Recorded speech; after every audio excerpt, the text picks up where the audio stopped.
നമസ്കാരം. സ്പോട്ട് ലൈവിലേക്ക് സ്വാഗതം. കൊച്ചി പള്ളാത്തുരുത്തി സെയിന്റ് റീത്ത സ്കൂളിലെ ഹിജാബ് വിവാദം മതതീവ്രവാദ സംഘടനകളുടെ ടെസ്റ്റ് ഡോസ് എന്ന കത്തോലിക്ക ബിഷപ്പ് കോൺഫറൻസ്. ക്രൈസ്തവ സ്ഥാപനങ്ങൾക്കെതിരായ നീക്കത്തിൽ രാഷ്ട്രീയ പാർട്ടികളുടെ മൗനം അടിമത്തമാണെന്നും വിമർശനമുണ്ട്.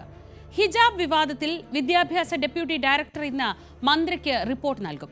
കോടതി നിർദ്ദേശത്തിനു പിന്നാലെ സ്കൂളിന് പോലീസ് സുരക്ഷ ഏർപ്പെടുത്തിയിരുന്നു. ജനപ്രതിനിധികൾ അടക്കം വിഷയത്തിൽ ഇടപെട്ടു. കെ ബാബു MLA സ്കൂൾ അധികൃതരുമായി സംസാരിച്ചു. ഇതിനിടെ സർക്കാരിനെതിരെ ഗുരുതരമായ ആരോപണവുമായി സ്കൂൾ PTA പ്രസിഡന്റ് ഇന്ന് രംഗത്തെത്തി.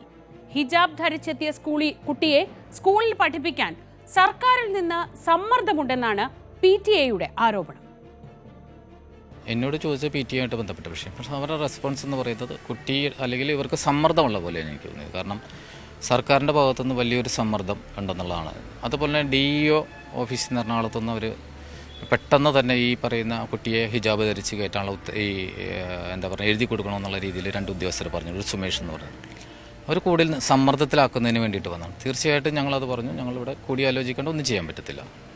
നിങ്ങൾ ലെറ്റർ ഒന്നും ഇല്ലാതെ നിങ്ങൾക്ക് വെറുതെ എഴുതി തരാൻ പറ്റത്തില്ല. നിങ്ങൾ ഒന്നെങ്കിൽ ഞങ്ങൾക്ക് മെയിൽ ചെയ്യുക, അല്ലെങ്കിൽ നിങ്ങൾ ലെറ്റർ കൊണ്ടുപോകുക, ഞങ്ങൾ മറുപടി തരാം. അതിൻ്റെ അടിസ്ഥാനത്തിൽ ഒരു മെയിൽ ചെയ്തു, വിശദീകരണം ചെയ്ത് ഞങ്ങൾ മറുപടി കൊടുത്തിട്ടുണ്ട് അതിന്.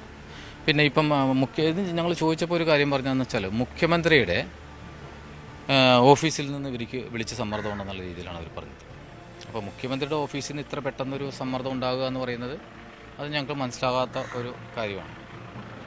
അപ്പോൾ ഇവിടുത്തെ റെക്കഗ്നേഷൻ സർട്ടിഫിക്കറ്റ് ഇപ്പം നമുക്ക് CBSE സ്കൂളിലേക്ക് 3 വർഷം കൂടുമ്പോൾ നമുക്ക് റെക്കഗ്നേഷൻ സർട്ടിഫിക്കറ്റ് കൊടുക്കണം.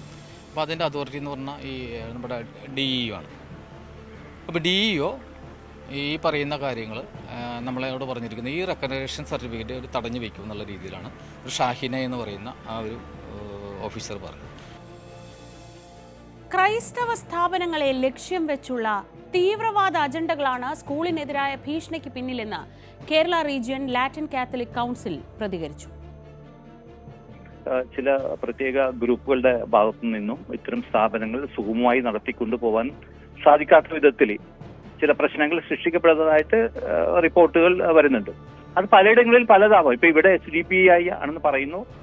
ഇവിടെ SDPI ആണെങ്കിൽ മറ്റു പലയിടത്തും മറ്റു പല സംഘടനകളാവാം. അത് ഏക സ്വഭാവം ഉണ്ടാവണം നിർബന്ധമില്ല. പല സംഘടനകളും നേരത്തെ പ്രാർത്ഥനയെ സംബന്ധിച്ച് ഒന്നുമല്ല. പ്രാർത്ഥനയ്ക്കായിട്ട് പ്രത്യേക സ്ഥലം വേണം, അതുപോലെ പ്രത്യേക പരിരക്ഷ, പ്രത്യേക സമയക്രമങ്ങൾ നിശ്ചയിക്കപ്പെടണം. ആ രീതിയിൽ പല ആവശ്യങ്ങളും ഉയർത്തിക്കൊണ്ടായിരിക്കും ഇവർ മുന്നോട്ട് വരുന്നത്. സ്കൂളിനെതിരായ ഭീഷണികളെ അപലപിച്ച വിദ്യാഭ്യാസ മന്ത്രി V. ശിവൻകുട്ടി ഇന്നലെ വിശദമായ അന്വേഷണത്തിന് ഉത്തരവിട്ടിരുന്നു. അദ്ദേഹത്തിന്റെ വാക്കുകൾ കേൾക്കാം. അത് ആ യൂണിഫോം അവിടെ എല്ലാ വിദ്യാർത്ഥികളും അംഗീകരിക്കേണ്ടതായിട്ട് യൂണിഫോം മറയ്ക്കുന്ന നിലയിൽ ഒരു വസ്ത്രം ഇട്ട് കഴിഞ്ഞാൽ പിന്നെ അതൊരു സ്കൂളിന് പൊതുവിലൊരു ബുദ്ധിമുട്ടുണ്ടാകുന്ന ഒരു സിറ്റുവേഷൻ. നമുക്കൊരു ന്യായമായ തീരുമാനമല്ലേ എടുക്കാൻ പറ്റുള്ളൂ. എല്ലാവരെയും ബാധിക്കുന്ന നിലയിലുള്ള ഒരു ന്യായമായ തീരുമാനമല്ലേ എടുക്കാൻ വേണ്ടി പറ്റുള്ളൂ. അതിൽ രക്ഷകർത്താക്കളും വിദ്യാർത്ഥികളും ഓരോ സ്കൂളിന്റെയും സാഹചര്യം അനുസരിച്ച് അവരോട് സഹകരിക്കുക എന്നുള്ള നിലപാട് മാത്രമേ സ്വീകരിക്കാൻ വേണ്ടി പറ്റൂ. അതേസമയം സംഭവം ശ്രദ്ധയിൽപ്പെട്ടില്ല എന്നായിരുന്നു ഇന്നലെ മുഖ്യമന്ത്രി പ്രതികരിച്ചത്.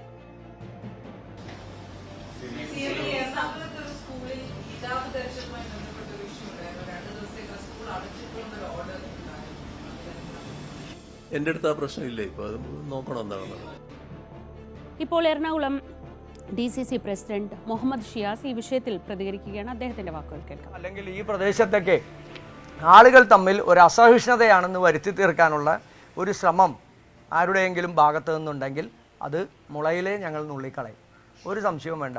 ഈ നാട് മതേതരമായി ചിന്തിക്കുകയും അതനുസരിച്ച് പ്രവർത്തിക്കുകയും ജീവിക്കുകയും ചെയ്യുന്ന ആളുകളാണ് ഈ നാട്ടിൽ. അങ്ങനെ ഒരു സംഘർഷമോ ഒരു വിദ്വേഷമോ ഈ നാട്ടിലില്ല.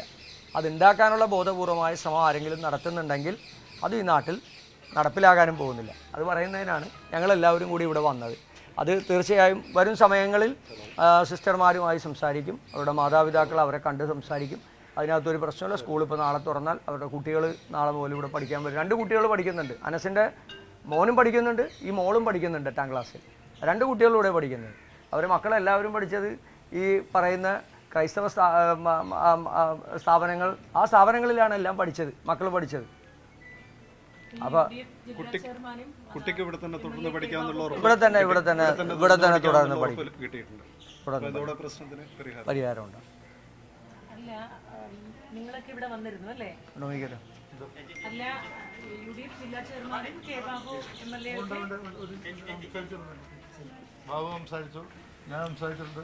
അല്ല, ഈ വിഷയം വഴിതെറ്റി പോകുന്നു എന്ന് കണ്ടപ്പോൾ തന്നെ ഇവിടുത്തെ മുൻ MLA, മുൻ മന്ത്രി ഡൊമിനിക് പ്രസന്റേഷനും ഷിയാസും ഇവിടുത്തെ ലോക്കൽ കൗൺസിലറായിരുന്ന തമ്പി സുബ്രഹ്മണ്യം അടക്കമുള്ള ഇവിടെ മുഴുവൻ ആളുകളും ഈ മാനേജ്മെൻറ്റുമായിട്ടും അനസിൻ്റെ വീട്ടിൽ വ്യക്തിപരമായി പോയും എല്ലാം സംസാരിച്ച് ഇതൊരു എസ്കലേറ്റ് ചെയ്യരുത് എന്നുള്ള വളരെ നല്ല ഉദ്ദേശത്തോടു കൂടിയാണ് ഇടപെട്ടിട്ടുള്ളത്.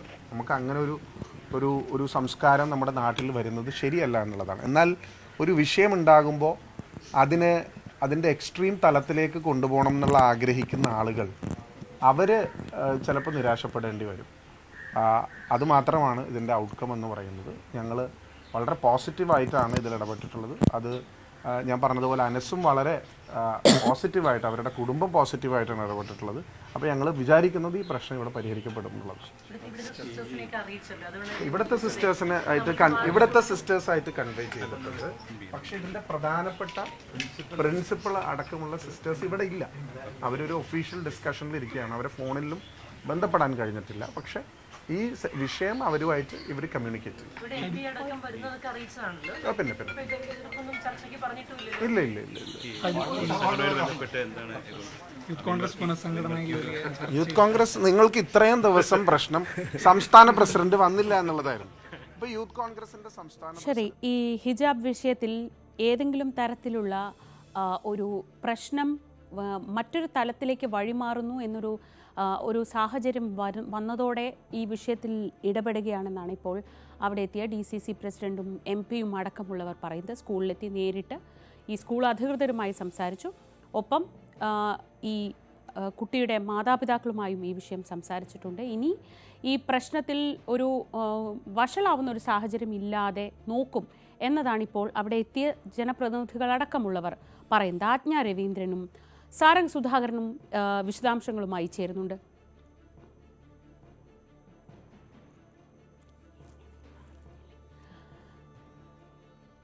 ശരി, ആജ്ഞയിലേക്കാണ് ആദ്യം പോകേണ്ടത്. പക്ഷേ നമുക്ക് സാരംഗിലേക്ക് പോകാം. സാരംഗ്, ഈ വിഷയത്തിൽ ഇപ്പോൾ കഴിഞ്ഞ ദിവസങ്ങളിൽ നമ്മൾ കണ്ടത് ഇത് ഒരു സാധാരണ ഏതൊരു സ്കൂളിലും ഉണ്ടാകുന്ന തരത്തിലുള്ള ഒരു പ്രശ്നം, ഒരു യൂണിഫോമുമായി ബന്ധപ്പെട്ട തർക്കം. പക്ഷേ അതിനെ മറ്റൊരു തലത്തിലേക്ക് കൊണ്ടുപോകാൻ ശ്രമം നടക്കുന്നു, അല്ലെങ്കിൽ മറ്റൊരു തരത്തിലുള്ള വിവാദമായി മാറുന്നു എന്ന് കണ്ടപ്പോഴാണ് ഇപ്പോൾ അവിടെ കോൺഗ്രസ് നേതാക്കളൊക്കെ എത്തിയിട്ടുള്ളത്. സർക്കാർ ഈ വിഷയത്തിൽ എടുക്കുന്ന നിലപാട് എന്താണ്? ഇന്നലെ വിദ്യാഭ്യാസ മന്ത്രി വളരെ കർശനമായ നിലപാടാണ് എടുത്തിരുന്നത്. ഏതൊരു സ്കൂളിലും അതിൻ്റേതായ ചിട്ടവട്ടങ്ങളുണ്ടാവും. യൂണിഫോം എന്നത് അവിടെ എല്ലാ വിദ്യാർത്ഥികളും ഒരുപോലെ എന്നതിൻ്റെ അർത്ഥമാണ്. അപ്പോൾ അങ്ങനെ ഒരാൾക്ക് മാത്രമായ ഒരു തീരുമാനം എടുക്കാൻ കഴിയില്ല എന്നായിരുന്നു. എന്തൊക്കെയാണ് സർക്കാർ തലത്തിൽ ഇതുമായി ബന്ധപ്പെട്ട് നടക്കുന്നത്?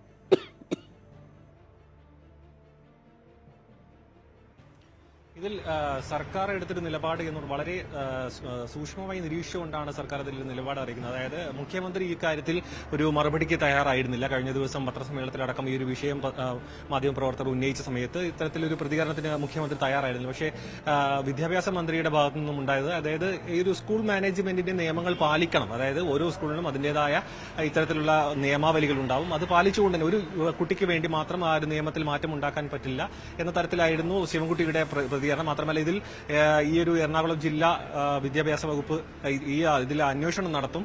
ഒപ്പം ആ റിപ്പോർട്ട് വന്നതിന് ശേഷം കൂടുതൽ നടപടി, അതായത് കൂടുതൽ ഇതിന്റെ വിശദാംശങ്ങൾ കൂടുതൽ ആരാഞ്ഞതിന് ശേഷമായിരിക്കും ഇതിൽ മറ്റ് മറുപടികൾക്ക് തയ്യാറാവുകയുള്ളൂ. അതായത് ഇതിന് മുൻപുണ്ടായ വിദ്യാഭ്യാസ മന്ത്രി, അതായത് വിദ്യാഭ്യാസ വകുപ്പുമായി ബന്ധപ്പെട്ടുണ്ടായ പല വിവാദങ്ങളിലും എടുത്ത ഒരു നിലപാടിൽ നിന്നും വ്യത്യസ്തമായി ഇത് കൂടുതൽ അതൊരു ഇത്തരത്തിലുള്ളൊരു വിഷയമായതുകൊണ്ട് തന്നെ കുട്ടികളുമായി ചേർന്ന് നിൽക്കുന്ന ഒരു വിഷയമാണെങ്കിലും ഇത് മറ്റ് തലങ്ങളിലേക്ക് ഇത് പോകാതിരിക്കാൻ, സമൂഹത്തിൽ മറ്റൊരു ഭിന്നതയിലേക്ക് എത്താതിരിക്കാനുള്ള ഒരു ശ്രദ്ധയോടുകൂടിയാണ് സർക്കാർ ഈ നിലപാട്, അതായത് സർക്കാർ ഈ വിഷയത്തിൽ ഇടപെടുന്നതടക്കം. കാരണം ഇത് ഈ ഒരു വിഷയം ഉയർന്നു വന്നപ്പോൾ തന്നെ ഹൈക്കോടതിയിലടക്കം ഈ ഒരു ഇടപെടൽ ഉണ്ടായ സമയത്ത് സർക്കാർ ഒരു കർശന നിലപാടിലേക്ക് പോയിട്ടില്ല. പക്ഷേ ഇത് മറ്റ് സാമുദായിക പ്രശ്നങ്ങളിലേക്ക് അടക്കം കടക്കാനുള്ള സാധ്യത മുന്നിൽ കണ്ടുകൊണ്ട് തന്നെയായിരുന്നു വിദ്യാഭ്യാസ മന്ത്രിയുടെ അടക്കം പ്രതികരണം. പിന്നീട് ഇത്തരത്തിലുള്ള ക്രൈസ്തവ മാനേജ്മെന്റുകളുടെ ഇത്തരത്തിലുള്ള ഒരു പ്രതികരണം വന്നപ്പോൾ, അതായത് ഈ ഒരു മതതീവ്രവാദം സ്കൂളിലേക്ക് ക്രൈസ്തവ മാനേജ്മെന്റുകളെ ലക്ഷ്യം വെച്ചുകൊണ്ടുള്ള ഇത്തരത്തിലുള്ള ഒരു ശ്രമം നടത്താൻ അനുവദിക്കില്ല എന്ന തരത്തിലടക്കം ക്രൈസ്തവ മാനേജ്മെന്റ് അടക്കം പ്രതികരണമായി മുന്നോട്ട് വന്നപ്പോഴടക്കം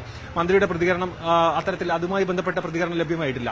നമുക്ക് മനസ്സിലാക്കാൻ കഴിയുന്നത് ഇതൊരു വളരെ സെൻസിറ്റീവ് ആയിട്ടുള്ള ഒരു വിഷയമാണ്. അതുകൊണ്ട് തന്നെ ഇത് വളരെ ശ്രദ്ധയോടുകൂടിയും സൂക്ഷ്മമായി കൈകാര്യം ചെയ്യേണ്ട ഒന്നാണ്. കാരണം ഇതിനു മുൻപുണ്ടായ ഈ ഒരു ഭിന്നശേഷി നിയമനത്തിനടക്കം കർശനമായ നിലപാടായിരുന്നു ഈ ഒരു മന്ത്രി ശിവൻകുട്ടി അടക്കം. അതിൽ ഈ ഇത്തരത്തിലുള്ള ഭീഷണിയൊന്നും വേണ്ട, വിലപ്പോവില്ല എന്ന തരത്തിലുള്ള വലിയൊരു വിഷയമാണ്. ഇത്തരത്തിലൊരു ഒറ്റപ്പെട്ട വിഷയമല്ലെങ്കിൽ പോലും എടുത്ത നിലപാടിൽ നിന്നും തികച്ചും വ്യത്യസ്തമാണ്. ഇത് മുഖ്യമന്ത്രിയുടെ ശ്രദ്ധയിൽപ്പെട്ടിട്ടുണ്ടെങ്കിലും അത് അദ്ദേഹം അടക്കം പ്രതികരിക്കാൻ തയ്യാറായിട്ടില്ല. നിലവിൽ അന്വേഷണം നടന്നുകൊണ്ടിരിക്കുകയാണ്. പക്ഷേ ഈ ഒരു കുട്ടിയുടെ ഭാഗത്തു നിന്നും, അതായത് ഒരു കുട്ടിക്ക് വേണ്ടി മാത്രം ഈ ഒരു നിയമത്തിൽ മാറ്റം കൊണ്ടുവരാൻ പറ്റില്ല. ഇത്തരത്തിലുള്ള വിഷയങ്ങൾ സ്കൂളുമായി ബന്ധപ്പെട്ട വിഷയങ്ങളിൽ ഇങ്ങനെയുള്ള മത ചിന്തകൾ, അതായത് ഈ ഒരു മതവിശ്വാസത്തിന്റെ ഭാഗമായുള്ള കാര്യങ്ങൾ ഉൾപ്പെടുത്തി കൊണ്ടുവരുന്നതിൽ അത് സ്കൂൾ തലത്തിലുള്ള നിയമങ്ങൾ അനുസരിച്ചുകൊണ്ട് മാത്രമായിരിക്കണമെന്നായിരുന്നു വിദ്യാഭ്യാസ മന്ത്രിയുടെ അടക്കം പ്രതികരണം. ശ്രീജ, സാറങ്ങാണ് വിവരങ്ങൾ നൽകിയത്. സർക്കാർ തലത്തിൽ എന്തായാലും ഈ റിപ്പോർട്ടാണ് ഇപ്പോൾ കാത്തിരിക്കുന്നത്. വിദ്യാഭ്യാസ ഡെപ്യൂട്ടി ഡയറക്ടറോടാണ് റിപ്പോർട്ട് നൽകാൻ ആവശ്യപ്പെട്ടിട്ടുള്ളത്.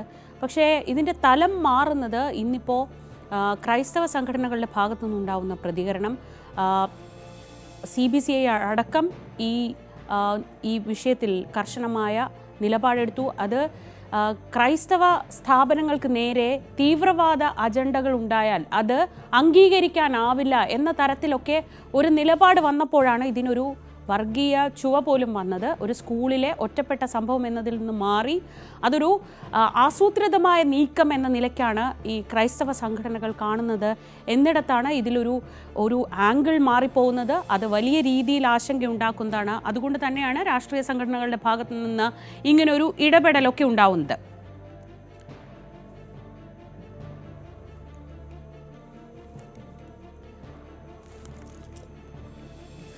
കിരൺ ബാബു വിവരങ്ങളുമായി ചേരുന്നുണ്ട്. കിരൺ, സാധാരണ ഏതൊരു സ്കൂളിലും ഉണ്ടാകുന്നത് പോലെയുള്ള ഒരു തർക്കം, അങ്ങനെയാണ് ഇത് നിൽക്കേണ്ടത്. പക്ഷേ അതിൽ നിന്നും മാറി ഇതിന് ഒരു വർഗീയ ചായ്വ് അല്ലെങ്കിൽ ഒരു വർഗീയതയുടെ ഒരു ഷെയ്ഡൊക്കെ വരുന്നത് വലിയ ആശങ്കയുണ്ടാക്കുന്ന കാര്യമാണ്, പ്രത്യേകിച്ച് ഒരു വിദ്യാഭ്യാസ സ്ഥാപനവുമായി ബന്ധപ്പെട്ട്. എന്തുകൊണ്ടാണ് ക്രൈസ്തവ സംഘടനകൾ ഈ തരത്തിലൊരു സംഘടിതമായ നീക്കം നടക്കുന്നു, അല്ലെങ്കിൽ ക്രൈസ്തവ സംഘടനകളെ തകർക്കാനുള്ള ശ്രമം തീവ്രവാദ സംഘടനകളുടെ ഭാഗത്തു നിന്നുണ്ട് എന്ന തരത്തിലൊരു കുറിപ്പിറക്കുന്ന തലത്തിലേക്കൊക്കെ ഈ വിഷയം പോയത് എന്താണ് അവിടെ സംഭവിക്കുന്നത്? മതപരമായ അവകാശങ്ങളും സമൂഹത്തിൽ ബോധപൂർവം മതപരമായ അവകാശങ്ങളെ വ്യാഖ്യാനിച്ചുകൊണ്ട് മതസ്പർദ്ധ ഉണ്ടാക്കാനുള്ള ശ്രമങ്ങളും, ഇതിനെ രണ്ടിനെയും പൂർണ്ണമായും രണ്ടായി തന്നെ കാണേണ്ടി വരും. ഈ സ്കൂളിലെ ഈ വിഷയം, ഹിജാബ് വിഷയം എടുത്താലും അതിനെ അങ്ങനെ തന്നെയാണ് കാണേണ്ടി വരുന്നത്. മതപരമായ അവകാശങ്ങൾക്ക് വേണ്ടി സംരക്ഷിക്കപ്പെടുന്ന ഒരു നാട്ടിൽ, അല്ലെങ്കിൽ അതിനെ വ്യാഖ്യാനിച്ചുകൊണ്ട് പൊതുവായ ഒരു സാമൂഹിക സ്പർദ്ധ ഉണ്ടാക്കുക, ആ സ്കൂളിൻ്റെ പൊതു അവസ്ഥയിൽ നിന്ന് അവിടെ ഒരു സ്പർദ്ധ ഉണ്ടാക്കി മതപരമായ വേർതിരിവുണ്ടാക്കി സ്കൂളിലൊരു പ്രശ്നം ഉണ്ടാക്കുക, അതിനുവേണ്ടി ബോധപൂർവ്വം പുറത്തു നിന്നുള്ള ആളുകളെ കൊണ്ടെത്തിക്കുക. അത് ഇന്നിപ്പോൾ ഹൈബീഡൻ അടക്കമുള്ള ജനപ്രതിനിധികൾ അവിടെ സന്ദർശിച്ചിരുന്നു. അവർ പറഞ്ഞ വാചകവും അവരുടെ പ്രതികരണവും വളരെ പ്രധാനപ്പെട്ടത് തന്നെയാണ്. ഇതിന് പിന്നിൽ ചില ശക്തികൾ പ്രവർത്തിക്കുന്നുണ്ട്. ആ തരത്തിലേക്ക് ഇതിനെ ഒരു സാമൂഹിക സ്പർദ്ധയാക്കി മാറ്റുവാൻ വേണ്ടിയുള്ളത് തരത്തിലുള്ള പ്രവർത്തനമാണ് നടത്തുന്നത്. ക്രിസ്ത്യൻ മതവും മുസ്ലിം മതവും തമ്മിലുള്ള ഒരു തർക്കമായിട്ട് ഇതിനെ വ്യാഖ്യാനിച്ചുകൊണ്ട് ആ തരത്തിലേക്ക് ഇന്നലെ വിദ്യാഭ്യാസ മന്ത്രിയുടെ പ്രതികരണത്തിലും വളരെ വ്യക്തമായിരുന്നു. ഒരു സ്കൂളിന് പൊതുവായ ഒരു യൂണിഫോം ഉണ്ടെങ്കിൽ അത് പാലിക്കാൻ എല്ലാവരും ബാധ്യസ്ഥരാണ്. അത് പാലിക്കണം എല്ലാവരും. അതിൽ മറ്റു കാര്യങ്ങൾ പറയേണ്ട കാര്യമില്ല. അങ്ങനെയാണ് മുന്നോട്ട് പോകേണ്ടത്. അതിൽ സർക്കാർ വിട്ടുവീഴ്ചയില്ല. അതിനോടൊപ്പം തന്നെ അദ്ദേഹം മറ്റൊരു കാര്യം കൂടി പറഞ്ഞിരുന്നു. ഈ വിഷയത്തെ വേണ്ടത്ര ജാഗ്രതയോടുകൂടിയാണോ ഈ സ്കൂൾ മാനേജ്മെന്റ് കൈകാര്യം ചെയ്തത്, അതും പരിശോധിക്കും എന്ന് ഇന്നലെ മന്ത്രി പറഞ്ഞിരുന്നു. അതുതന്നെയാണ് പ്രധാനപ്പെട്ട വിഷയം.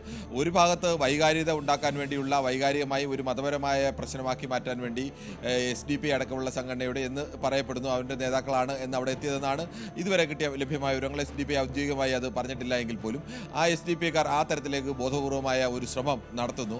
മറുഭാഗത്ത് അതിനെ ആ തരത്തിൽ കൈകാര്യം ചെയ്തതിന് പകരം വേണ്ടത്ര ജാഗ്രതയില്ലാതെ പെട്ടെന്ന് തന്നെ ഒരു വാർത്താക്കുറിപ്പ് ഇറക്കുന്നു. അതൊരു ക്രിസ്ത്യൻ മാനേജ്മെന്റിനെതിരായ ഒരു മുസ്ലിം നീക്കമായിട്ടൊക്കെ വ്യാഖ്യാനിക്കുന്നു. SDP എന്ന് പറയുന്ന ഒരു സംഘടന എത്രത്തോളം മുസ്ലിം വിഭാഗത്തിൽപ്പെടുന്ന ചെറു ന്യൂനപക്ഷം ആളുകൾ പോലും അംഗീകരിക്കാത്ത ഒരു സംഘടന, അവർ ഉണ്ടാക്കാവുന്ന ഒരു ബോധപൂർവമായ ശ്രമം, അതിലേക്ക് പല തീവ്രവാദ സ്വഭാവമുള്ള ഹിന്ദു മതത്തിലെയും ക്രിസ്ത്യൻ മതത്തിലെയും മുസ്ലിം മതത്തിലെയും ഒക്കെ ഈ തീവ്രവാദ സ്വഭാവമുള്ള ഈ സംഘടനകളിലെ എല്ലാം ഒരു പൊതു പ്രത്യേകത എന്ന് പറഞ്ഞാൽ ഇവർ തമ്മിൽ കാര്യമായ ആശയ വ്യത്യാസങ്ങളൊന്നുമില്ല.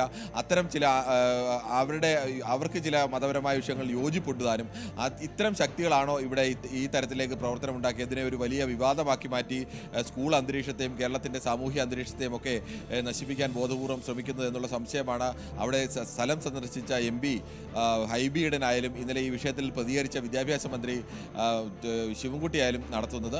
മറ്റ് പ്രതികരണങ്ങളുമെല്ലാം ഇപ്പോൾ സർക്കാരിൻ്റെ ഭാഗത്തുനിന്ന് ഒരു അന്വേഷണമൊക്കെ നടക്കുന്നുണ്ട്. ആ അന്വേഷണത്തിൻ്റെ ഈ വേഗത്തിൽ തന്നെ വിഷയം പരിഹരിക്കാനുള്ള ശ്രമവും മറുഭാഗത്ത് നടക്കുന്നു. കിരൺ, ഇതിനിടെ മുഖ്യമന്ത്രിയുടെ ഓഫീസിൽ നിന്നടക്കം തങ്ങൾക്ക് സമ്മർദ്ദമുണ്ടായി, ഈ കുട്ടിയെ ഹിജാബ് ധരിച്ച് പഠിപ്പിക്കാൻ സമ്മർദ്ദമുണ്ടായി എന്നൊരു ഗുരുതരമായ ആരോപണം ഈ PTA ഉന്നയിക്കുകയുണ്ടായി. അവരുടെ കുടുംബം അങ്ങനെയാണ് അവകാശപ്പെട്ടത് എന്നാണ് പറയുന്നത്.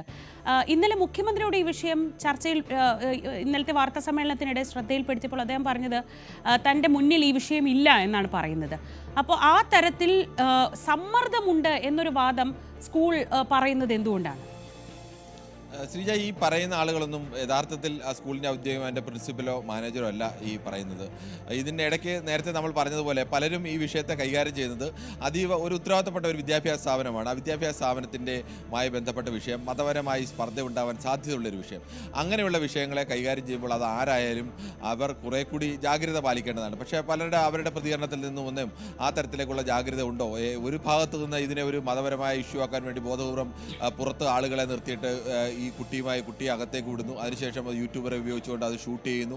അത് ഷൂട്ട് ചെയ്തിട്ട് ഇത് മതപരമായ പ്രശ്നമാണ് എന്ന് പറയുന്നു. കന്യാസ്ത്രീകൾ ഈ വസ്ത്രം ധരിക്കുന്നില്ല, അവിടുത്തെ അധ്യാപക കന്യാസ്ത്രീകൾ വസ്ത്രം ധരിക്കുന്നില്ല, അതുകൊണ്ട് കുട്ടിക്ക് പറ്റില്ല എന്നുള്ള കേൾക്കുമ്പോൾ പെട്ടെന്ന് ലോജിക്കൽ എന്ന് തോന്നാവുന്ന ചില ചോദ്യങ്ങളൊക്കെ ഉന്നയിക്കുന്നു. അതൊരു മുസ്ലിമിനെതിരെയുള്ള അറ്റാക്കാണ് എന്ന മട്ടിലേക്കുള്ള പ്രചരണങ്ങൾ നടക്കുന്നു. മറുഭാഗത്ത് നേരെ തിരിച്ച് ഇത് ക്രിസ്ത്യൻ സഭകൾക്കെതിരെ നടത്തുന്ന ഒരു വലിയ ഗൂഢാലോചനയാണ് എന്ന തരത്തിലുള്ള പ്രതികരണങ്ങൾ വരുന്നു.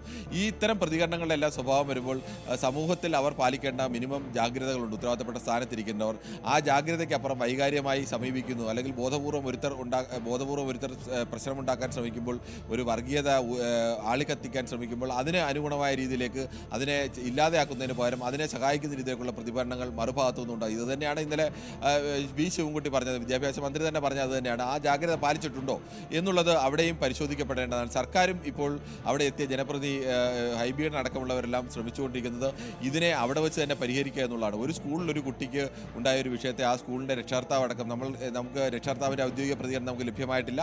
പക്ഷേ നമുക്ക് ലഭ്യമായ വിവരങ്ങളുടെ അടിസ്ഥാനത്തിലാണെങ്കിൽ ഈ രക്ഷകർത്താവിനോട് സ്കൂൾ അധികൃതർ സംസാരിച്ചിരുന്നു, അത് ഒഴിവാക്കണമെന്നുള്ളത് സംസാരിച്ചിരുന്നു. സ്കൂളിലെ പൊതുവായി മറ്റു കുട്ടികളെല്ലാം വരുന്ന രീതിയിലേക്ക് തന്നെ വരണം എന്നുള്ളത് അത് രക്ഷകർത്താവ് സമ്മതിച്ച് മടങ്ങിപ്പോയതാണ് എന്നാണ് പറയുന്നത്. പക്ഷേ ഇപ്പോഴും ഞാൻ പറയുന്നു ഔദ്യോഗികമായ രക്ഷകർത്താവ് സ്ഥിരീകരിച്ചിട്ടില്ല. അത് തന്നെയാണ് ഇപ്പോൾ ഹൈബിയുടെനും പറയുന്നത്. നേരത്തെ രക്ഷകർത്താവുമായി സംസാരിച്ചപ്പോഴും ഒക്കെ അങ്ങനെ ധാരണ ഉണ്ടായതാണ്. പക്ഷേ പിന്നീട് ചിലർ ഈ വിഷയത്തിലേക്ക് കടന്നു വരുന്നു. അവർ കടന്നു വന്ന ശേഷം അതിനെ ഒരു വർഗീയ പ്രശ്നമാക്കി മാറ്റാൻ വേണ്ടിയുള്ള ശ്രമം ഉണ്ടാകുന്നു. കുട്ടിയെ വീണ്ടും ഹിജാബ് ധരിപ്പിച്ച് അകത്ത് വിടുന്നു, പുറത്ത് ആളുകൾ നിൽക്കുന്നു. സ്വാഭാവികമായിട്ടുണ്ടാകുന്ന അല്ലെങ്കിൽ വേണ്ട ജാഗ്രതയില്ലാതെ സ്കൂളിൻ്റെ ഭാഗത്തു നിന്നുമൊക്കെ ആ തരത്തിലേക്കുള്ള പ്രതികരണങ്ങൾ ഉണ്ടാകുന്നു.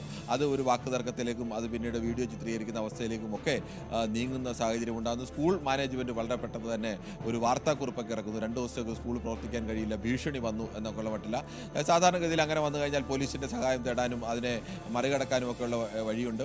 അത്തരത്തിലൊരു ജാഗ്രത ആ ഭാഗത്ത് ഉണ്ടായോ എന്നുള്ളതും അടക്കം ഇപ്പോൾ പരിശോധന നടക്കുകയാണ്. എന്തായാലും ഈ ഹിജാബ് വിഷയം ഉയർത്തിക്കൊണ്ട് ഒരു മതപരമായ ഏതെങ്കിലും അവകാശം സംരക്ഷിക്കാൻ വേണ്ടിയുള്ള ഒരു നിലപാടല്ല ഇത്. അതിനപ്പുറത്തേക്ക് സാമൂഹിക സ്പർദ്ധ ഉണ്ടാക്കുക അല്ലെങ്കിൽ വർഗീയ സ്പർദ്ധ ഉണ്ടാക്കുക എന്നുള്ള ലക്ഷ്യം ഇതിനു പിന്നിൽ എവിടെയോ ഉണ്ട് എന്നുള്ളത് തന്നെയാണ് വിദ്യാഭ്യാസ മന്ത്രിയായാലും അവിടെ എത്തിയ ജനപ്രതിനിധിയായാലും എല്ലാം പുറത്തേക്ക് പറയുന്നത്. ആ വാക്കുകളോടാണ് കൂടുതൽ ഇതുവരെ നമുക്ക് ലഭ്യമായ വിവരങ്ങളുടെ അടിസ്ഥാനത്തിൽ ആ വാക്കുകളിലാണ് കൂടുതൽ നമുക്ക് വിശ്വാസ്യത തോന്നുന്നതും. ഇതുവരെ പുറത്തു വന്ന തെളിവുകളുടെ അടിസ്ഥാനത്തിലായാലും അങ്ങനെയാണ്. നമ്മൾക്കിപ്പോൾ ഉറപ്പിച്ച് പറയാൻ കഴിയാത്തത് അത്തരത്തിലേക്കുള്ള തെളിവുകൾ ഏതെങ്കിലും പോലീസ് പുറത്തു കൊണ്ടുവരണം. പക്ഷേ ഇതുവരെയുള്ള സാഹചര്യ തെളിവുകൾ പരിശോധിച്ചാൽ അത് വളരെ വ്യക്തമാണ്. ഇത് ഒരു സാമൂഹിക സ്പർദ്ധ ഉണ്ടാക്കാൻ വേണ്ടിയുള്ള ബോധപൂർവമായ ശ്രമം ഒരു ഭാഗത്തുണ്ടാകുന്നു, മറുഭാഗത്ത് വേണ്ടത്ര ജാഗ്രത ഉണ്ടാവുന്നില്ല എന്ന് തന്നെയാണ് ഇവരുടെ വാക്കുകൾ തന്നെയാണ്. അത് ഒഴിവാക്കി എത്രയും പെട്ടെന്ന് പരിഹരിച്ചു പോവുക എന്നുള്ളതാണ് മാതൃകാപരമായി കേരളീയ സമൂഹം ചെയ്യേണ്ടത് എന്നുള്ളൊരു നിർദ്ദേശം കൂടിയാണ് ഇപ്പോൾ യഥാർത്ഥത്തിൽ ഹൈബിയുടെ അടക്കമുള്ള MP ഒക്കെ മുന്നോട്ട് വെക്കുന്നത്. ശരി കിരൺ, ഞാൻ മടങ്ങിയെത്താം. ആജ്ഞ രവീന്ദ്രൻ ചേരുന്നുണ്ട് ഈ സ്കൂളിൽ നിന്ന്. ആജ്ഞ, ഇന്നലെ അതൊരു സ്കൂളുമായി ബന്ധപ്പെട്ട പ്രശ്നമായിരുന്നെങ്കിൽ ഇന്നത് കുറച്ചുകൂടി സാമുദായികമായ ഒരു വിഷയമായി മാറുന്നു. ഒരു സ്പർദ്ധ ഒഴിവാക്കാനുള്ള ശ്രമം നടക്കുന്നു. കോൺഗ്രസ് നേതാക്കളൊക്കെ രാവിലെ തൊട്ട് അങ്ങോട്ടേക്ക് എത്തുന്നുണ്ട്. ഇപ്പോൾ ജനപ്രതിനിധികൾ ഉൾപ്പെടെ എല്ലാവരും അവിടെ വരുന്നുണ്ട്. നിലവിലെ സാഹചര്യം എന്താണ്? ഇത് കൈവിട്ട് പോകുന്നു എന്നൊരു തോന്നൽ ഈ സ്കൂളിനും ഈ കുട്ടിയുടെ കുടുംബത്തിനുമൊക്കെ ഉണ്ടായിട്ടുണ്ടോ? അങ്ങനെയെങ്കിൽ അതിൽ നിന്ന് മുന്നോട്ട് പോകാൻ, ആ പ്രശ്നം പരിഹരിക്കാനുള്ള ശ്രമങ്ങൾ ഏത് ഘട്ടത്തിലാണ്?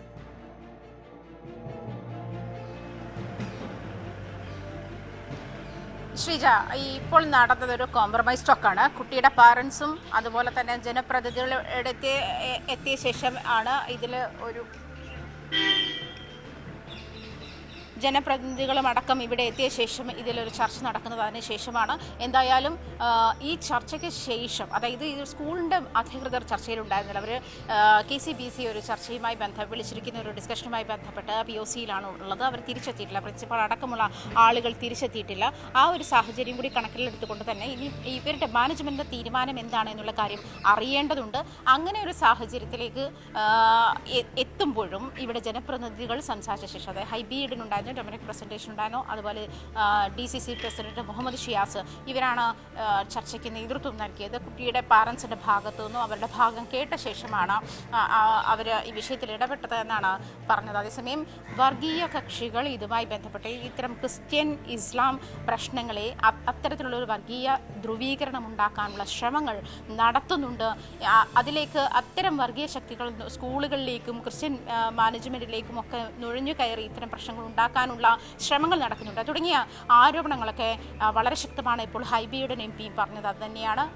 ഏതെങ്കിലും സ്കൂളിൽ ഇതിപ്പോൾ ഒരു മുസ്ലിം ക്രിസ്ത്യൻ വിഷയമാക്കി മാറ്റാൻ ചില സംഘടനകൾ ശ്രമിച്ചു, അതിന് അനുവദിക്കില്ല എന്ന് തന്നെയാണ്. അതേസമയം സ്കൂളിൻ്റെ ഒരു റൂൾസ് ആൻഡ് റെഗുലേഷൻസ് അബൈഡ് ചെയ്യാൻ ഇവർ പാരൻസ് തയ്യാറാകണം എന്നുള്ളൊരു നിർദ്ദേശം കൂടിയാണ് ഹൈബി മുന്നോട്ട് വെച്ചതും. അതിനവർ തയ്യാറാണ് എന്നുള്ള തരത്തിൽ തന്നെയാണ്. അത് തുടർന്നുള്ള ദിവസങ്ങളിൽ സ്കൂളിൻ്റെ യൂണിഫോം അനുസരിച്ച് തന്നെ കുട്ടി സ്കൂളിലേക്ക് വരികയും കുട്ടിയെ സ്കൂളിൽ തന്നെ പഠിപ്പിക്കാൻ ഉള്ള നീക്കം ഉണ്ടാവുകയും ചെയ്യുമെന്നാണ് അറിയിച്ചിരിക്കുന്നത്. എന്തായാലും ഇനിയും അറിയേണ്ടത് ഇനിയും ഇവിടുത്തെ മാനേജ്മെൻറ്റിൻ്റെ തീരുമാനമാണ്. അതായത് മാനേജ്മെൻറ്റ് ഈ ചർച്ചയിൽ ഉണ്ടായിരുന്നില്ല.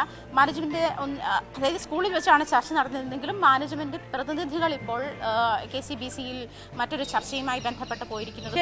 ഞാൻ പെട്ടെന്ന് തന്നെ മടങ്ങിയെത്താം. ഈ വിഷയത്തിൽ BJPയുടെ പ്രതികരണം എന്താണെന്ന് നോക്കാം. സാരംഗ് സുധാകരനൊപ്പം BJP സംസ്ഥാന ജനറൽ സെക്രട്ടറി അനൂപ് ആന്റണി ഉണ്ടെന്ന് ഞാൻ മനസ്സിലാക്കുന്നു. എന്താണ് സാരംഗ് ഈ വിഷയത്തിൽ BJPയുടെ പ്രതികരണം?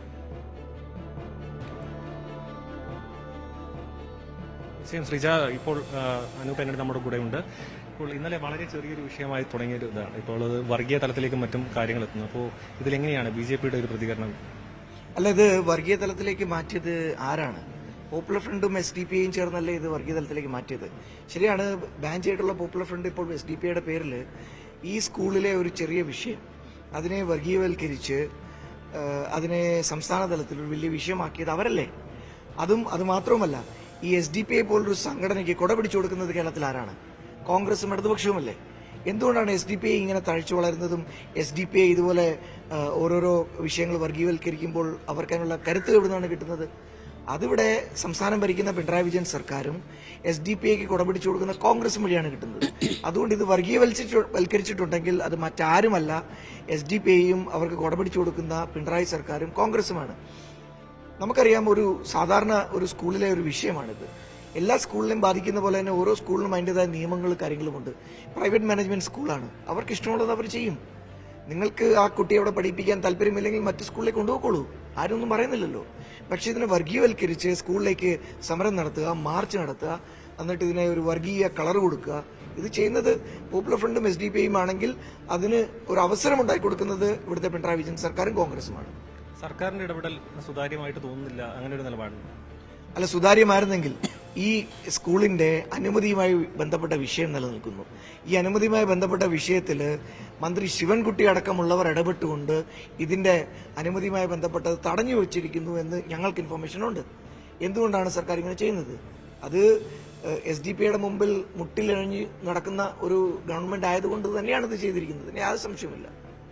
മാത്രമല്ല, ഇപ്പോൾ ഈ ക്രൈസ്തവ മാനേജ്മെന്റുകൾ പറയുന്നുണ്ട് ഇപ്പോൾ ഇത്തരത്തിലൊരു വർഗീയത, ഇത്തരത്തിൽ അങ്ങനെ ഒരു ആക്രമണം ആണ് നടക്കുന്നത് എന്നുള്ളൊരു പരാമർശം വരുന്നുണ്ട്. അങ്ങനെ ഒരു ചിത്രം കേരളത്തിലുണ്ടോ? മറ്റ് മാനേജ്മെന്റുകളടക്കം ഇങ്ങനെ ഒരു ശ്രമം നടക്കുന്നുണ്ടെന്നൊരു നിലപാടുണ്ടോ? തീർച്ചയായിട്ടും ഉണ്ട്. ക്രൈസ്തവരുമായി ബന്ധപ്പെട്ട് എന്ത് വിഷയം വന്നാലും ഈ ഗവൺമെന്റ് മൗനത്തിലാണ്. ഇപ്പൊ നമുക്കറിയാം, കോതമംഗലം വിഷയം, അവിടുത്തെ ആ പെൺകുട്ടി മരിക്കുന്നതിന് മുമ്പ് എഴുതി വെച്ച ലെറ്റർ നമ്മൾ കണ്ടു. പെൺകുട്ടിയുടെ സുഹൃത്തുക്കൾ പറഞ്ഞിട്ടുള്ള മൊഴി നമ്മൾ കണ്ടു. അതിനകത്തെല്ലാം വളരെ വ്യക്തമല്ലേ, മതം മാറ്റാൻ നിർബന്ധിച്ചു, അതിന്റെ മാനസിക സംഘർഷം ആ കുട്ടിക്കുണ്ടായിരുന്നു. ഒരു ലവ് ജിഹാദിന്റെ ക്ലിയർ കട്ട് കേസ് തന്നെയായിരുന്നു അത്. പക്ഷേ അന്വേഷണം കഴിഞ്ഞു റിപ്പോർട്ട് വന്നപ്പോൾ എന്താണ് പറയുന്നത്? അതിനകത്ത് അങ്ങനെ ഒന്നുമില്ല എന്ന് വരുത്തി തീർക്കുകയാണ്.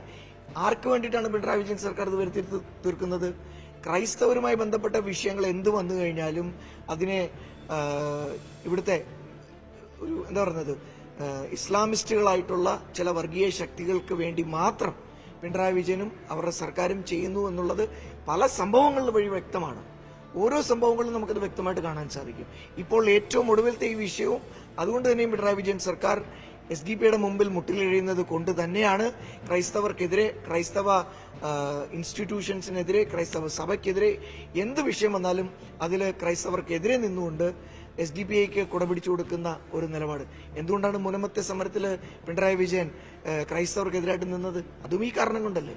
അതുകൊണ്ട് ക്രൈസ്തവർക്കെതിരെ നിൽക്കുന്ന ഒരു ഗവൺമെന്റാണ് ഈ പിണറായി വിജയൻ ഗവൺമെന്റ്.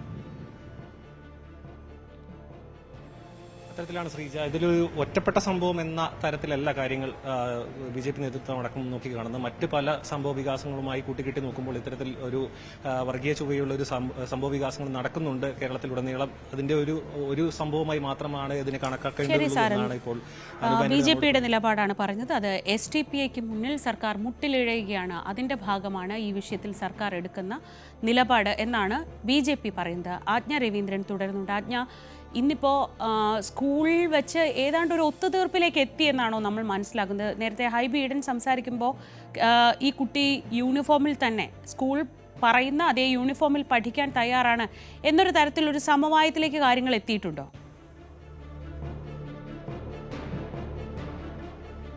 തീർച്ചയായിട്ടും അങ്ങനെ തന്നെയാണ് ഹൈബിയുടെ MP പറഞ്ഞത്. അങ്ങനെ തന്നെയാണ്. സ്കൂളിലേക്ക് സ്കൂളിന്റെ യൂണിഫോം അനുസരിച്ചിട്ട് അത് അബൈഡ് ചെയ്യാൻ പാരൻസ് തയ്യാറാണ് എന്ന് അവരോട് അറിയിച്ചുവെന്ന് തന്നെയാണ്. അത് നമ്മൾ അവരോട് തന്നെ പാരൻസ് അച്ഛൻ കൂടെ ഉണ്ടായിരുന്നു, അദ്ദേഹത്തോട് ചോദിച്ചപ്പോഴും പറഞ്ഞത് ഇങ്ങനെയാണ്, എനിക്കൊന്നും പറയാനില്ല, അദ്ദേഹത്തോടെല്ലാം പറഞ്ഞിട്ടുണ്ട് എന്ന് തന്നെയാണ് പറഞ്ഞത്.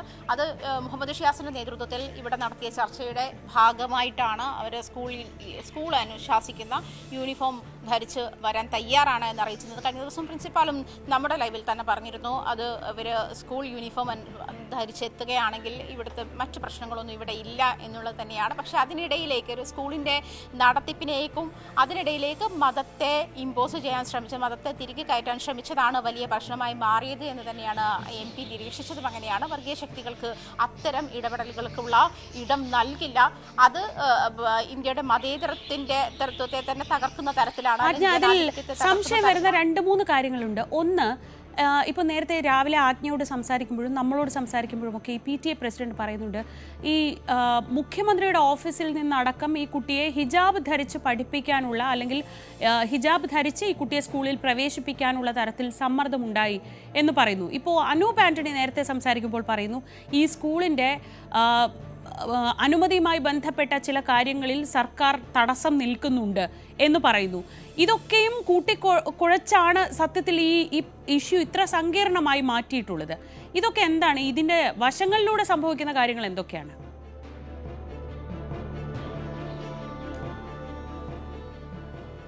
മനസ്സിലാവുന്നത് ശ്രീജ, അത് ഈ പറഞ്ഞതുപോലെയുള്ള ഒരു ഇടപെടൽ തന്നെയാണ് അതെന്ന് വേണം മനസ്സിലാക്കാൻ. കാരണം AO ഇവിടെ വന്ന സമയത്ത് സ്കൂളിൻ്റെ ഇത് റെഗുലേഷൻ സർട്ടിഫിക്കറ്റുമായി ബന്ധപ്പെട്ടാണ് അത് പുതുക്കി നൽകില്ല, 3 years കഴിയുമ്പോൾ പുതുക്കേണ്ടതാണ്, അത് പുതുക്കി നൽകില്ല എന്നാണ് പറഞ്ഞത് എന്നാണ് PTA പ്രസിഡന്റ് നമ്മളോട് പറഞ്ഞത്. അതായത് ഇന്ന് രാവിലെ DDയോട്, ഡെപ്യൂട്ടി ഡയറക്ടറോട് സംസാരിച്ചപ്പോഴും അദ്ദേഹവും പറഞ്ഞത്, പ്രത്യേകിച്ചും ഈ വിഷയത്തിൽ ഇടപെടുമ്പോൾ മതപരമായിട്ടുള്ള ഒരു പരിഗണന എല്ലാ സ്കൂളുകളും നൽകാറുണ്ട്. അതവർ നൽകാൻ തയ്യാറായില്ലെങ്കിൽ നമുക്കൊന്നും ചെയ്യാനില്ല ഈ വിഷയത്തിൽ. അതേസമയം കോടതിയുടെ നിർദ്ദേശം അനുസരിച്ച് 2018 ജസ്റ്റിസ് A മുഹമ്മദ് മുഷ്താഖിന്റെ വിധി അനുസരിച്ചിട്ട് സ്കൂളുകൾക്ക് അവരുടെ മാനേജ്മെന്റിന് അവരുടെ നിയമം തീരുമാനിക്കാം. സ്കൂൾ യൂണിഫോം ഉൾപ്പെടെയുള്ള സ്കൂളിൽ കുട്ടികൾ, അത് മൈനേഴ്സാണ്, കുട്ടികൾ എങ്ങനെ പെരുമാറണം, അവർ എങ്ങനെ, അവരുടെ ഈ പറയുന്ന വ്യക്തി സ്വാതന്ത്ര്യമൊക്കെ മറ്റൊരു വിഷയമാണ്. ആ ഒരു ഇതിൽ എങ്ങനെ പെരുമാറണം എന്നുള്ളത് സ്കൂൾ മാനേജ്മെന്റിന് തീരുമാനിക്കാം എന്നുള്ള നിയമത്തിന്റെ അടിസ്ഥാനത്തിൽ തന്നെയാണ് സ്കൂൾ മാനേജ്മെന്റ് അങ്ങനത്തെ ഒരു തീരുമാനമെടുത്തത് എന്നാണ് അവർ കഴിഞ്ഞ ദിവസവും പറഞ്ഞത്. അങ്ങനെയാണ് സ്കൂളിന്റെ ബൈലോ പ്രകാരം യൂണിഫോം ഇന്നതായിരിക്കണമെന്ന് കൃത്യമായി പറഞ്ഞിട്ടുണ്ട്. അതായത് ഷർട്ടും പാന്റും കോട്ടും അതുപോലെ മുടി 2 വശത്തേക്ക് കെട്ടി റിബൺ വെച്ച് കെട്ടുക എന്നുള്ളതാണ്. കുട്ടി ആദ്യഘട്ടത്തിലൊക്കെ അത് പാലിച്ചിരുന്നു, പിന്നീടാണ് ഹിജാബ് ധരിച്ചു വരണം എന്നുള്ള ഒരു നിർബന്ധത്തിലേക്ക് വന്നതും അത് വലിയ പ്രശ്നമായത്. പലതവണയും കുട്ടിയെ സ്കൂളിന് പുറത്ത് നിർത്തുന്ന സാഹചര്യം ഉണ്ടായിട്ടുണ്ട്, ഇറക്കി വിട്ടിട്ടുണ്ട് എന്നുള്ളതൊക്കെയാണ് പാരൻസിന്റെ പരാതി. അതാണ് ആ പരാതികൾ, അതായത് കുട്ടിയെ മാനസികമായി ബുദ്ധിമുട്ടുണ്ടാക്കി എന്നുള്ള പരാതിയാണ് മുഖ്യമന്ത്രിയുടെ മുന്നിലും അതുപോലെ വിദ്യാഭ്യാസ മന്ത്രിയുടെ മുന്നിലും ഉണ്ടായത്. ആ വിഷയത്തിൽ അന്വേഷണം വേണമെന്ന് തന്നെയാണ് മന്ത്രി ശിവൻകുട്ടി അതായത് പറഞ്ഞിട്ടുള്ളതും. ഇത് മാത്രമല്ല, ഡെപ്യൂട്ടി ഡയറക്ടർ പറഞ്ഞപ്പോൾ ഇവർ തമ്മിൽ ഒരു അനുരഞ്ജന ചർച്ചയ്ക്ക് നിർദ്ദേശിച്ചിട്ടുണ്ട്. അതിനുശേഷം മാത്രമേ എയുടെ റിപ്പോർട്ട് പരിശോധിച്ച ശേഷം മാത്രമേ ഇതിൽ അന്തിമ തീരുമാനം ഉണ്ടാവുകയുള്ളൂ എന്നും ഡെപ്യൂട്ടി ഡയറക്ടറും പറഞ്ഞിട്ടുണ്ട്. എന്തായാലും എയുടെ റിപ്പോർട്ട് പരിശോധിച്ച ശേഷമായിരിക്കും DD ഇതിൽ അന്തിമ റിപ്പോർട്ട് നൽകുക. ആ റിപ്പോർട്ട് അനുസരിച്ച് ആ റിപ്പോർട്ട് ഇതുവരെയും അതായത് റിപ്പോർട്ട് നൽകിയിട്ടില്ല. അത് ശേഷമേ നമുക്ക് ഈ ശ്രീജ സൂചിപ്പിച്ചതുപോലെ ഇതിനുമായി ബന്ധപ്പെട്ടുള്ള സാഹചര്യങ്ങൾ ഉണ്ടായിട്ടുണ്ടോ, അത് ആരോപണമാണോ എന്നുള്ള കാര്യത്തിൽ മനസ്സിലാക്കുന്നത്.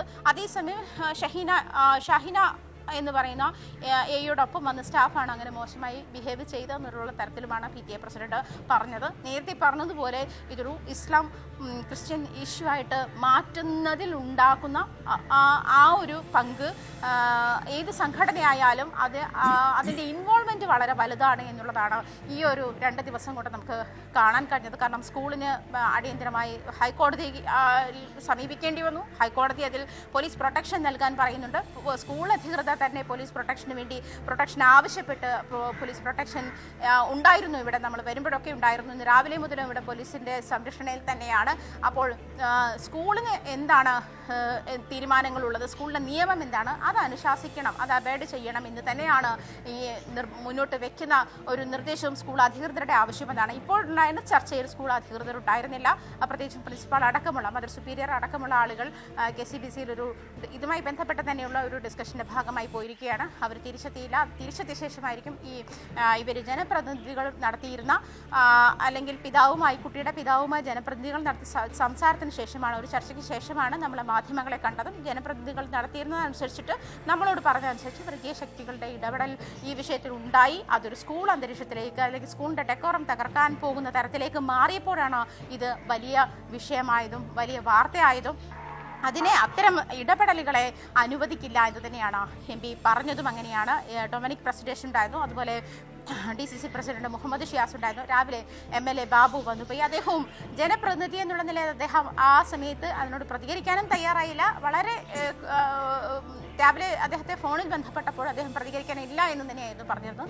അതിനുശേഷമാണ് ഹൈബീഡൻ MP എത്തുന്നതും DCC പ്രസിഡന്റ് എത്തുന്നതും അതുപോലെ ഡൊമിനിക് പ്രസിഡന്റേഷൻ നേതൃത്വത്തിലാണ്. എന്തായാലും പക്വതയോടെയുള്ള ഒരു സമീപനം തന്നെയാണ് ഈ വിഷയത്തിൽ വേണ്ടത് എന്ന കാര്യത്തിൽ സംശയമില്ല. കിരൺ ബാബു തുടരുന്നുണ്ട്. കിരൺ, ആ പക്വത കാണിക്കേണ്ട ഒരു കാരണം സംസ്ഥാനത്ത് ഒരുപാട് ക്രിസ്ത്യൻ മാനേജ്മെൻറ്റ് സ്കൂളുകളുണ്ട്, അല്ലെങ്കിൽ മുസ്ലിം മാനേജ്മെൻറ്റ് സ്കൂളുകളുണ്ട്, അതല്ലാത്ത സ്കൂളുകളുണ്ട്.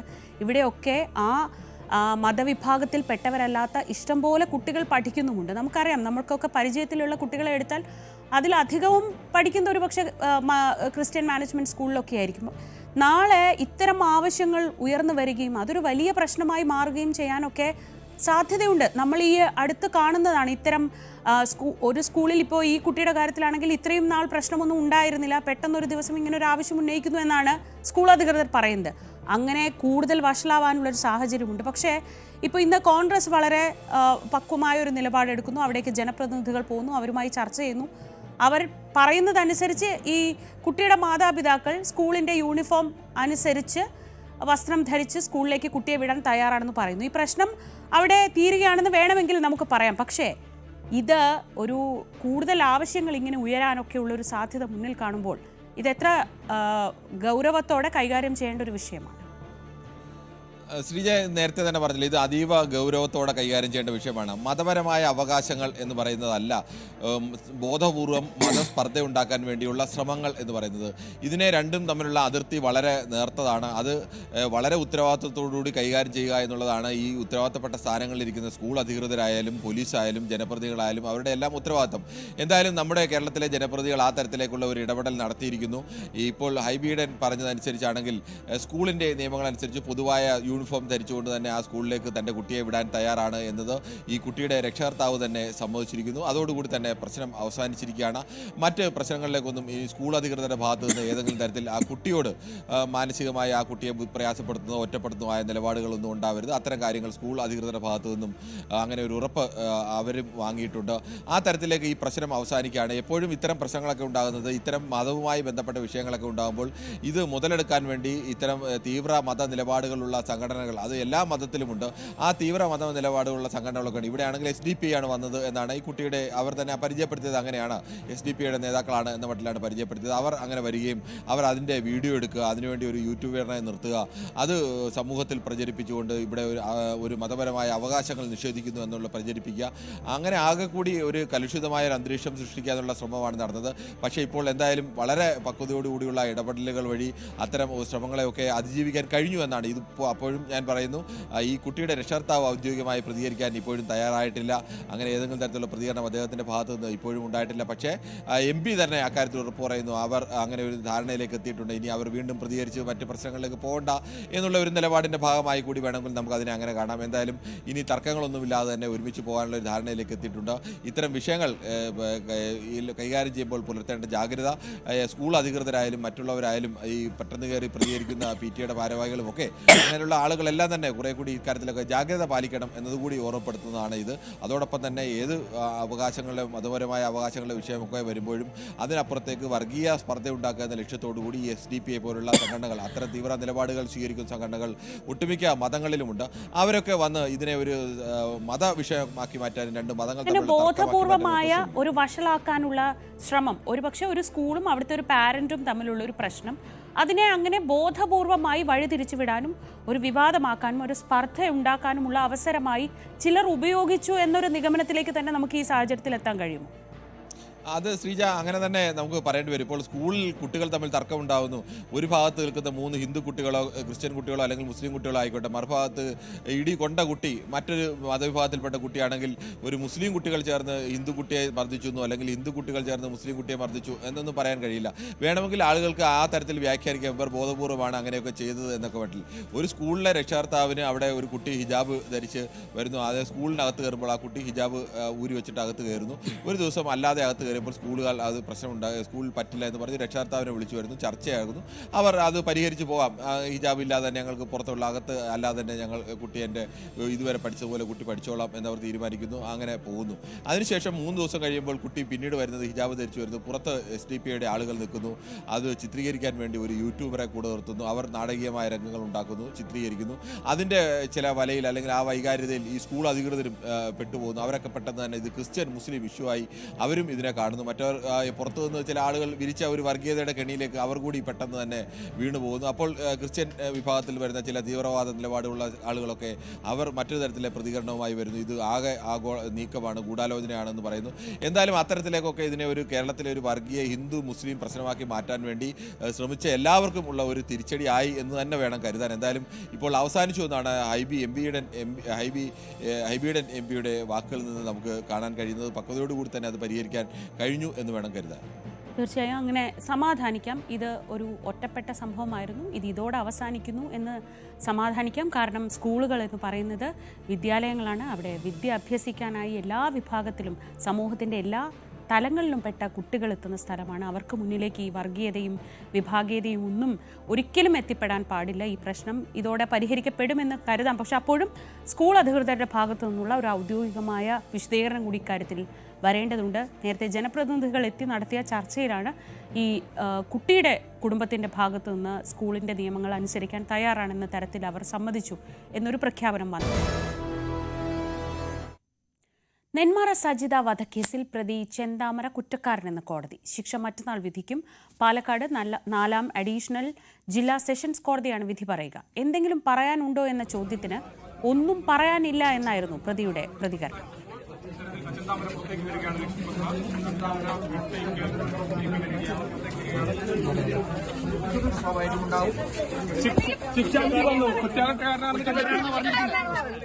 എന്താ പറയാനുള്ളത്?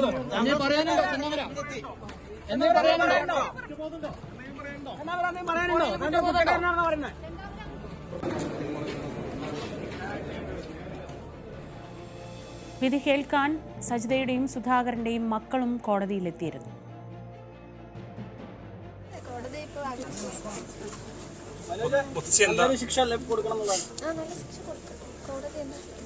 സജിതയുടെ അമ്മ കൂടിയുണ്ട്. എന്താണ് അമ്മയ്ക്ക് പറയാനുള്ളത്?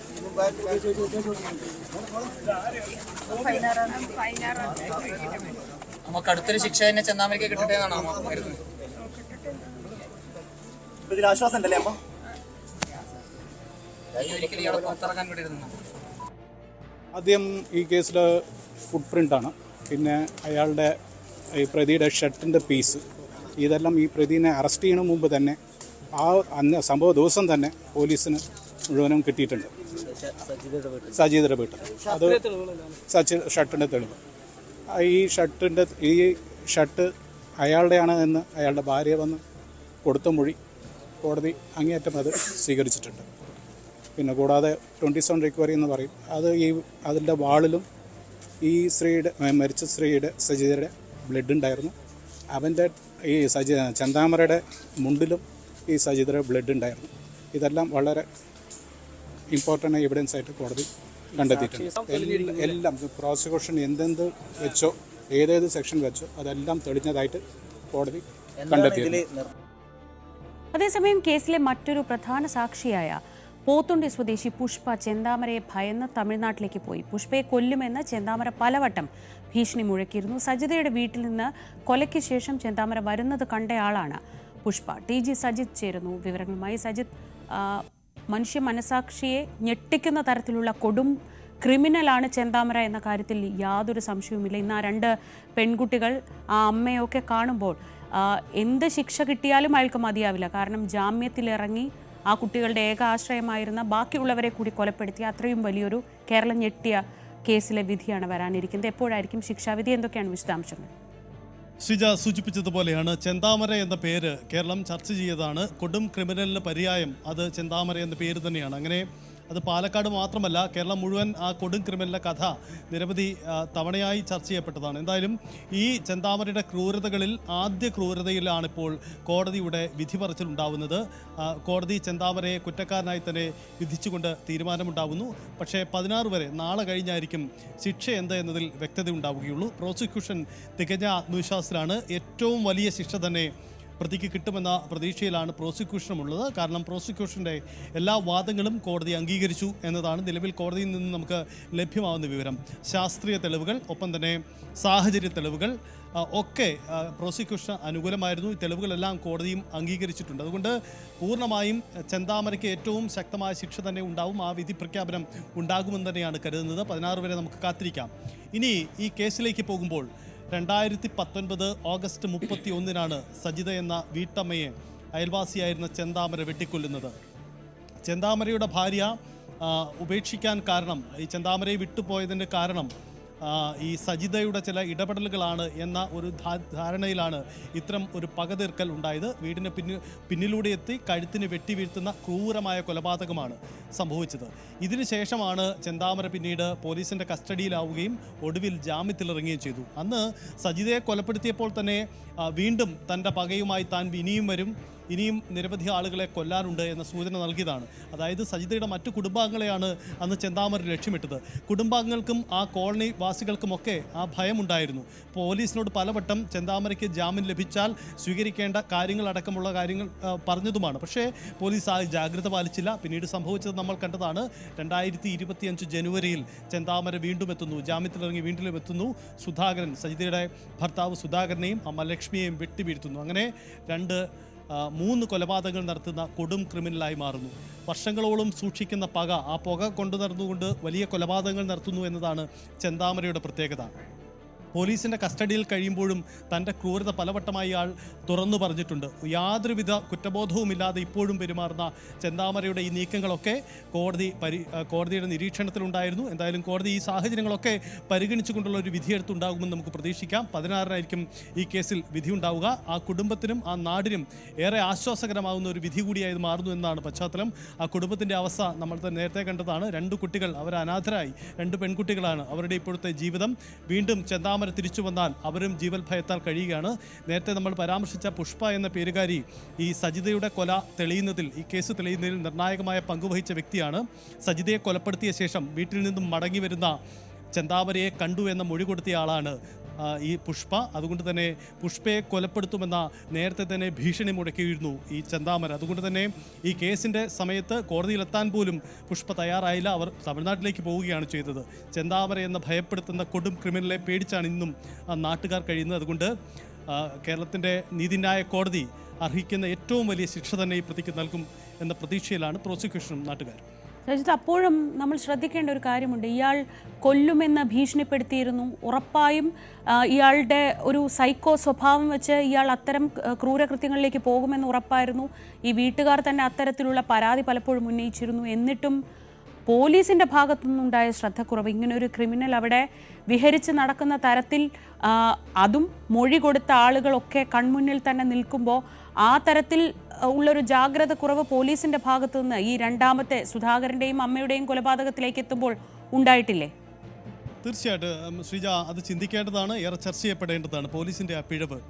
തുടക്കത്തിൽ ഈ രണ്ട് പേരുടെയും മരണം, സുധാകരൻ്റെയും ലക്ഷ്മിയുടെയും അമ്മ ലക്ഷ്മിയുടെയും മരണം, അതുണ്ടായതിന് പോലീസാണ്, നിയമ സംവിധാനങ്ങളാണ് ഉത്തരവാദി എന്ന് തന്നെ നമുക്ക് പറയാം. കാരണം ആ കുടുംബത്തിൻ്റെ ആശങ്ക അവർ പലവട്ടം പങ്കുവെച്ചതാണ്, നാട്ടുകാർ പങ്കുവെച്ചതാണ്, പോലീസിൽ കണ്ട് ഈ പ്രതിയെ നിരീക്ഷിക്കണമെന്ന് പറഞ്ഞതാണ്. പക്ഷേ അതൊന്നും ഉണ്ടായില്ല. ജാമ്യത്തിലിറങ്ങിയ പ്രതി വർഷങ്ങളോളം താൻ കൊണ്ട് നടന്നിരുന്ന പക അത് ഒടുവിൽ ഈ രണ്ട് പേരെ കൊലപ്പെടുത്തി ആ പക തീർക്കുകയാണ് ചെയ്തത്.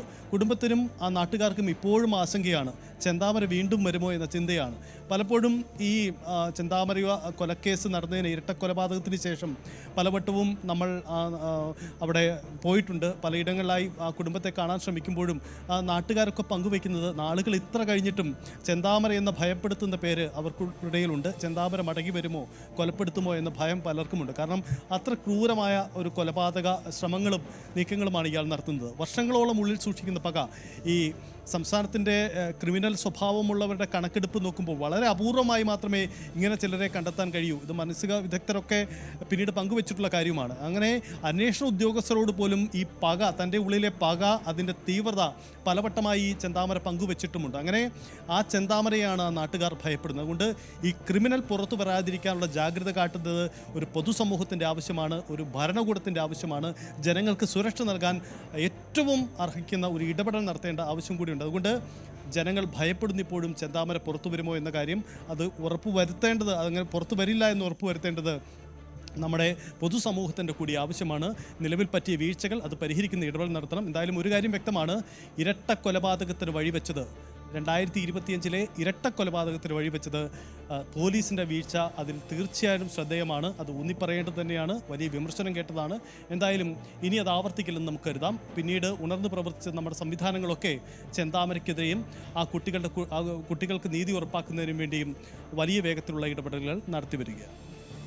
ടി ജി സജിത്താണ് വിവരങ്ങൾ നൽകിയത്. പാലക്കാട് നെമ്മാറയിൽ മനുഷ്യ മനസാക്ഷിയെ മുഴുവൻ ഞെട്ടിക്കുന്ന തരത്തിലായിരുന്നു 3 കൊലപാതകങ്ങൾ ഈ ചെന്താമര എന്ന കൊടും ക്രിമിനൽ ചെയ്തത്. സ്വന്തം ഭാര്യ പിണങ്ങിപ്പോകാൻ കാരണം അയൽക്കാരിയായ സജിതയാണ് എന്ന സംശയത്തിൻ്റെ പുറത്ത് ഈ സജിതയെ വഴിയിൽ തടഞ്ഞു നിർത്തി വെട്ടിക്കൊലപ്പെടുത്തുകയായിരുന്നു. ഈ കേസിൽ ജയിലിലായി ജാമ്യത്തിലിറങ്ങിയ ശേഷം സജിതയുടെ ഭർത്താവ് സുധാകരനെയും സുധാകരൻ്റെ അമ്മ ലക്ഷ്മിയെയും പിന്നീട് ഇയാൾ വെട്ടിക്കൊലപ്പെടുത്തി. അങ്ങനെ ക്രൂരമായ 3 കൊലപാതകങ്ങളിൽ ആദ്യത്തെ കൊലപാതക കേസിലാണിപ്പോൾ ഇയാൾ കുറ്റക്കാരനാണെന്ന് കോടതി വിധിച്ചിരിക്കുന്നത്. ആ വിധി കേൾക്കാൻ ശിക്ഷാവിധി പ്രസ്താവിക്കുന്നത് മറ്റന്നാളായിരിക്കും.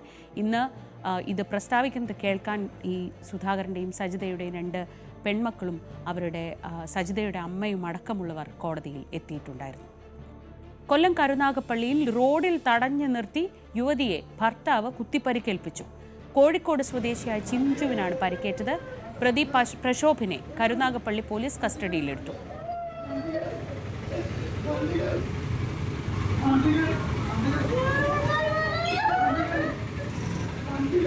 കുടുംബ പ്രശ്നങ്ങളെ തുടർന്ന് ചവറ പോലീസിൽ ഈ യുവതി പരാതി നൽകിയതാണ് ഇയാളെ ചൊടിപ്പിച്ചത്. യുവതിയെ റോഡിൽ തടഞ്ഞു നിർത്തി കുത്തുകയായിരുന്നു. ആക്രമണം തടയുന്നതിനിടെ യുവതിയുടെ കൈമുട്ടിന് ആഴത്തിൽ മുറിവേറ്റു. നാട്ടുകാരാണ് ഇവരെ ആശുപത്രിയിൽ പ്രവേശിപ്പിച്ചത്.